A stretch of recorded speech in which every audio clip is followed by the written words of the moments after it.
नमस्कार, मी पंजाब डक आणि आजपासूनचा परत एक अंदाज देणार आहे. मी म्हटलं होतं ना, 100 वर्षात जसा पाऊस पडला नाही तसा मुंबईला पडेल, महाबळेश्वरकडे पडेल, तसा पाऊस पडलेला आहे आणि तळ्यात पाणी येईल तर तसं देखील आलेलं आहे. मग आज आणखीन काय परिस्थिती येईल? शेतकऱ्याचे फोन येत आहेत. थोडा पावसाचा जोर कमी होणार आहे आणि 10 तारखेला चांगलं सूर्यदर्शन होईल.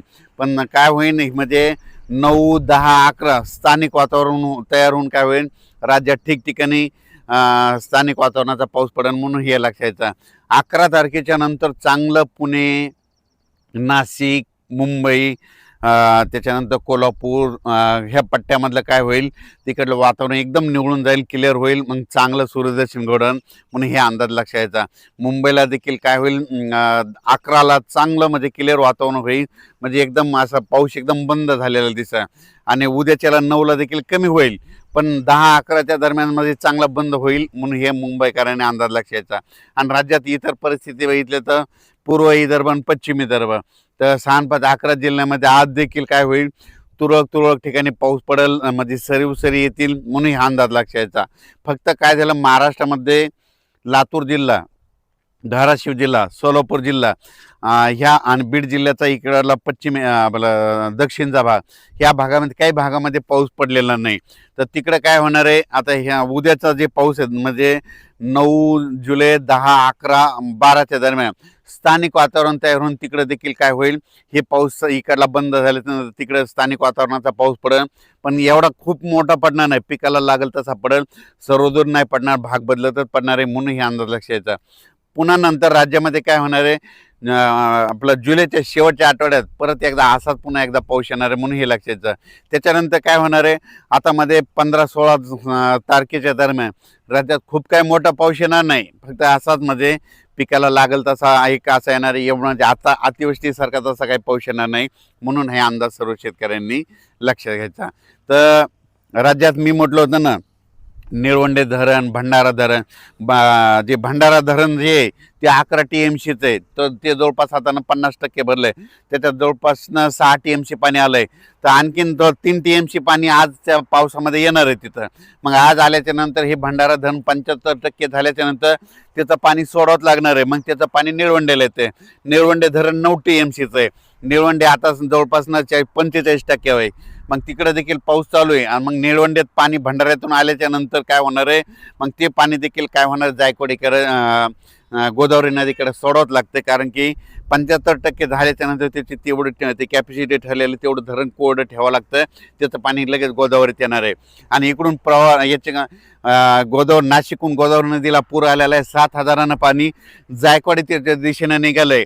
आता ते श्रीरामपूरपर्यंत आलेलं आहे आणि तिथून 100 किलोमीटर आता ते पाणी आहे. तर आज रात्रीच्याला जायकवाडीमध्ये ते पाणी पोहोचतं आहे म्हणून मराठवाड्याचे जे तहान भागवणारे धरण आहे त्याच्यामध्ये पाणी यायला सुरुवात होईल. पण जायकवाडी देखील धरणामध्ये आवक येणार आहे म्हणून हे लक्षात. जायकवाडी धरणातल्या जे लाभ क्षेत्र आहे, तुम्ही घाबरू नका, आणखीन पाऊस खूप पडणार आहे. आता एक शेवटच्या आठवड्यात येणार, पुन्हा एक परत काय होणार आहे, ज्या वर्षी पाऊस मान्सून गोव्यापर्यंत येतो आणि तिथं स्टॉप होतो ना, त्यावर्षी काय होतं, पाऊस पूर्वेकडून येतो आणि पूर्वेकडून पाऊस आल्याच्या नंतर काय होतं, नंतर परतीच्या पावसामध्ये सगळे धरणं लेवल करतो. म्हणून जायकवाडी धरणात देखील पाणी साठा येणार आहे. म्हणून जायकवाडी क्षेत्रातल्या लाभ क्षेत्राने घाबरून जाऊ नका, कारण की आणखीन परतीच्या पावसामध्ये चांगला पाऊस पडणार आहे. आता जुलैच्या शेवटच्या आठवड्यात एक चक्रीवादळ येणार आहे आणि त्याच्यात देखील बराच भाग कव्हर करणार आहे म्हणून हे लक्षात घ्यायचं. तर त्याच्यानंतर सांगू इच्छितो, आज देखील काय होतं ना, फक्त आपल्या महाराष्ट्रामधून एक नंदुरबार जिल्ह्यात पाऊस कमी होता. तर आज नंदुरबार जिल्ह्यात बऱ्याच ठिकाणी पाऊस झाला आहे आणि रात्रीपर्यंत सगळीकडे दाखल आहे. जळगाव जिल्ह्यातले जे सुटलेले गाव आहेत आज पाऊस सुरू झाला आहे, त्याच्यामध्ये आज ह्या 2 दिवसामध्ये तिकडला देखील भाग कव्हर होईल. धुळे जिल्ह्यामधले थोडेफार गाव सुटलेले आहेत ते देखील आज पावसात कव्हर होते. त्याच्यानंतर इकडे संभाजीनगरकडले, कन्नडकडले इकडलं काही भाग जे थोडाफार राहिलेला आहे त्याच्यामध्ये आजच्या पावसामध्ये चांगला कव्हर होऊन जाईल. संभाजीनगरकडे आज देखील काय होणार आहे, दुपारच्या नंतर चांगला जोराचा सरी येणार आहे आणि जिथं पाऊस नाही पडला तिथं पडून जाईल, पेरणी योग्य पाऊस पडणार आहे. संभाजीनगर जिल्ह्याचा आज भाग देखील जे वंचित राहिलेला ते देखील कव्हर होईल. जालना जिल्ह्यातला जे काही उर्वरित भाग राहिलेला आहे ते देखील आजच्या पावसामध्ये काय होईल, कव्हर होऊन जाईल. त्याच्यानंतर बीड जिल्ह्यातला काय होईल, बीड जिल्ह्यातला बराच भाग कव्हर होईल. तर हे पाहू शकता, हे बीड जिल्ह्यामधले असे एवढे कापसं आहेत, हे धूळ पेरणीचे कापसं आहेत. आता सध्या मी माजलगावच्या पुढे गडी रोडवर आहे, हे गडीकडले ह्या भागातले हे कापसाचे धूळ पेरणीचे कापसं आहेत.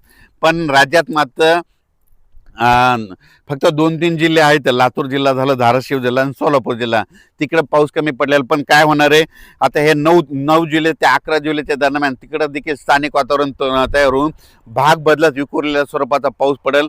पण तिकडं देखील पेरणीयोग्य पाऊस पडेल म्हणून हे लक्षात यायचं. खूप काय मोठा पडणार नाही, पण चांगला पाऊस पडेल, पेरणीचा पाऊस पडेल म्हणून हे लक्षात यायचं. लातूर जिल्ह्यामध्ये काही भागात पडला आणि काही भाग सुटलेला आहे, तिकडे देखील ह्या 2-3 दिवसात कव्हर होईल. त्याच्यातून जर काही जर उरले तर त्याच्यानंतर काय होईल, 15, 16, 17च्या दरम्यान एकदा थोडा पाऊस येणार आहे, त्याच्यामध्ये कव्हर होईल. आणि त्याच्यातून जर काही जर राहिले तर पुन्हा काय होणार आहे, जुलैच्या शेवटच्या आठवड्यात पाऊस येणार आहे म्हणून हे लक्षात येतं. आणि शेतकऱ्याला सांगतो, शेतकऱ्यांना घाबरू नका, ऑगस्टमध्ये देखील असेच 2 मोठे पाऊस पडणार आहेत म्हणून हे देखील लक्षात यायचं. एक पहिल्या आठवड्यात येईल ऑगस्टच्या आणि एक शेवटच्या आठवड्यात येईल, पण सप्टेंबर ऑक्टोबर मधला परतीचा पाऊस धुमाकूळ घालणार आहे म्हणून हे देखील सर्व शेतकऱ्यांनी लक्षात यायचं. अचानक वातावरण बदललं तर मी दररोज मेसेज देतच आहे.